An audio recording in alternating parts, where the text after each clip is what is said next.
Assalamualaikum warahmatullahi wabarakatuh. Hello, Nufi here. Nur Fikri here. Whatever. Yeah. So today, sesuai tugas yang diberikan oleh Bu Asti, we're going to talk about the first one is so yang saya pelajari sejauh ini tentang yang pertama dari materi pertama ya, tentang pengantar bimbingan konseling. Yang pertama kita belajar tentang apa sih tentang BK itu, bimbingan konseling itu tentang apa, seperti apa. Kita juga sharing tentang berbagai pengalaman dari sekolah-sekolah kita dulu, tentang bimbingan sekolah di sekolah kita masing-masing dulu seperti apa. Juga jadi akhirnya kan memberi insight seperti apa sih gambaran bimbingan konseling bagi setiap anak, karena setiap anak kan perspektifnya berbeda-beda ya, dan setiap pengalamannya berbeda-beda. Jadi kita juga berbagi pengalaman masa sekolah dulu berurusan dengan BK. Kemudian apa sih tentang mata kuliah bimbingan konseling tentang mata kuliah bimbingan konseling itu apa, terus apa sih yang bakal kita pelajari di sini, terus bayangan kita tentang mata kuliah bimbingan konseling ini seperti apa. Maksudnya entah seperti apa materinya, entah seperti apa yang akan kita pelajari, entah seperti apa yang akan diajarkan, ya seperti itu. Kemudian masuk kepada materi tentang apa itu bimbingan konseling, yaitu tentang bimbingan apa, tentang konseling apa, kemudian tentang konselor, konseli, dan teman-teman sesebutannya itu deh. Kemudian juga tujuannya apa, fungsi dan layanannya apa. Tapi di sini konteksnya dengan konseling di sekolah ya.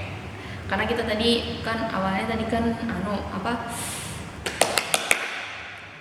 kita sharing tentang bagaimana pengalaman bimbingan sekolah di sekolah kita bimbingan konseling di sekolah kita masing-masing. Kemudian juga membahas tentang komponen dan layanan dari bimbingan konseling itu sendiri, komponennya seperti apa. Kemudian fungsinya sendiri, bimbingan konseling itu sendiri fungsinya untuk apa, karena kan setiap sekolah kan masing-masing berbeda-beda ya, karena tadi pengalamannya dari setiap anak juga berbeda-beda. Jadi fungsinya tuh kepada masing-masing juga inputnya itu berbeda gitu. Materi yang kedua, ini materi yang mau bikin deg-deg sebenarnya. Yaitu tentang finding oneself. Jadi tentang mengetahui diri kita lebih dalam. And it's gonna make me sad because saya nggak suka sebenarnya kalau misalkan berkaca pada diri sendiri. Maksudnya itu berkaca kalau dalam hal seperti ini, tapi kalau misalkan merefleksikan hal yang negatif untuk menjadi hal yang positif ya bagus lah itu. Tapi di sini itu kita tuh membahas tentang diri kita ini seperti apa, value-nya kita seperti apa, maksudnya prinsipalnya kita seperti apa, hidup kita ini buat apa gitu. Bagaimana kita mengenali diri kita sendiri lebih dalam, bagaimana kita itu kenal sama diri kita gitu. Maksudnya tuh benar-benar kenal secara nilai-nilai kita tuh apa sih, terus hidup kita tuh mau dibawa kemana, terus cita-cita kita seperti apa gitu, prinsip hidup kita, terus harapan-harapan kita. Kalau implikasinya buat saya sendiri sih ya bikin sedih. Banyak hal yang akhirnya membuat saya membaca modul Finding Oneself ini. It's like I'm reflecting to myself that I kind of like abu-abu gitu loh, masih gampang pada diri saya sendiri kan lucu gitu.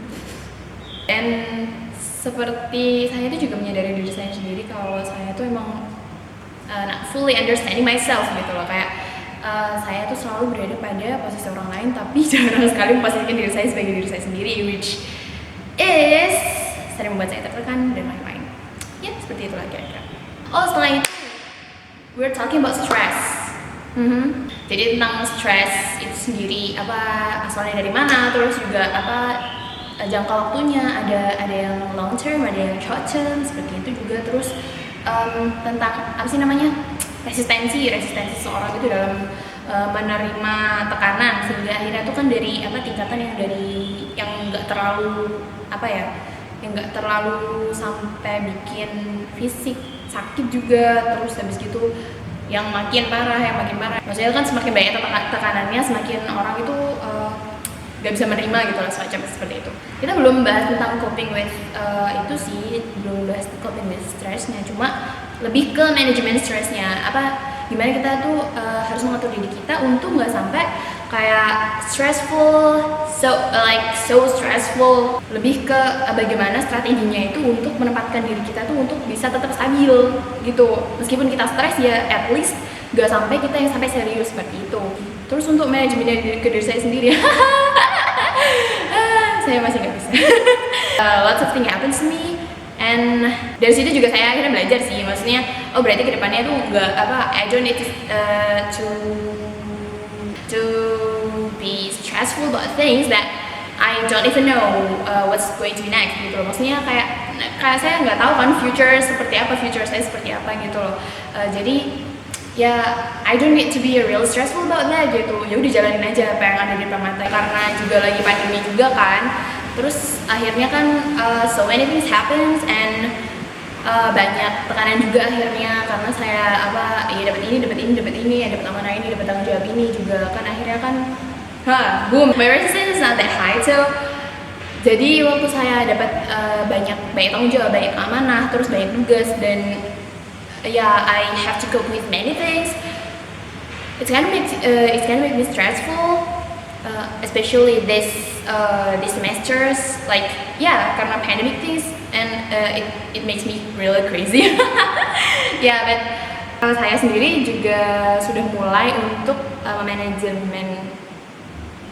memanage stress saya sendiri. Jadi ya doakan saja lah, semoga cepat berlalu. Saya juga sama kayak gini. Oke, menganalisis sumber stres kalian.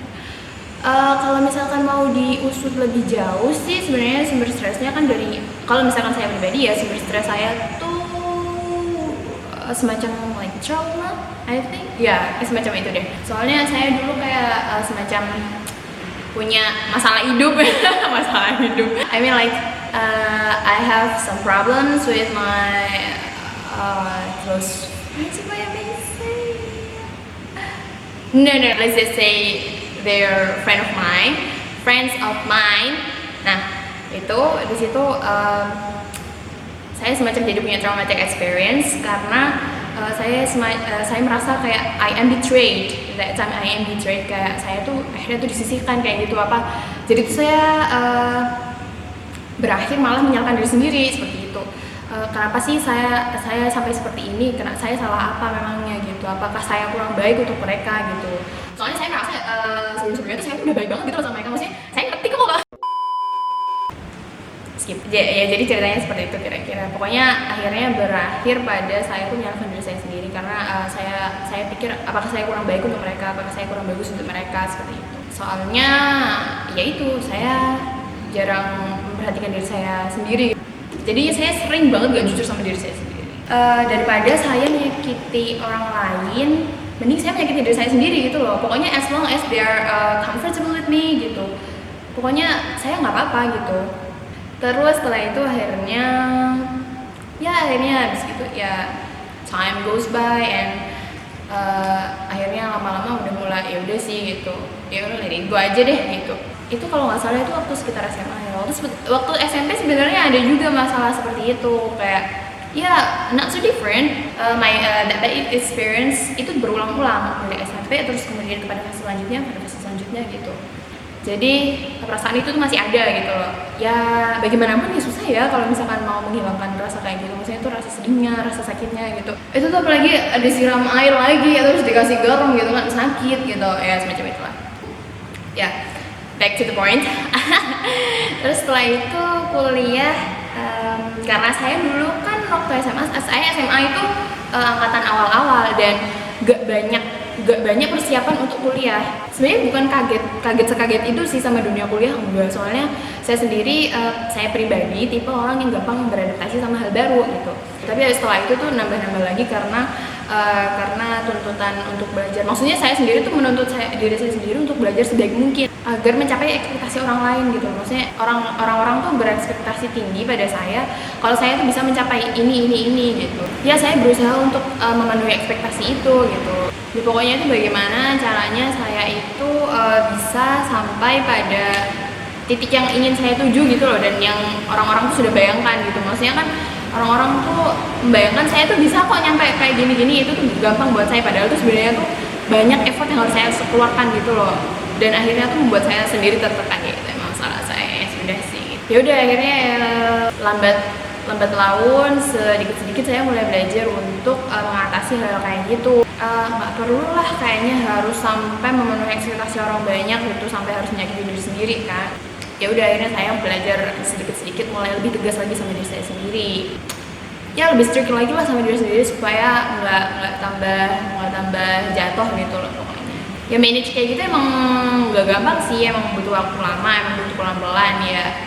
Well, at least I've tried, so ya semoga bisa kembali lagi seperti dulu. Soalnya banyak juga sebenarnya teman-teman saya yang bilang kalau saya tuh nggak kayak dulu gitu loh. Bahkan sampai mereka tuh juga nyadari kayak gitu loh. Yang saya pikir mereka tuh gak bakal sadar tuh ternyata tuh beberapa dari mereka tuh ada yang sadar, and it makes me realize that okay, maybe I've gone too far and I have to fix things up. So I think that's all for me. Thank you. See you. Assalamualaikum warahmatullahi wabarakatuh.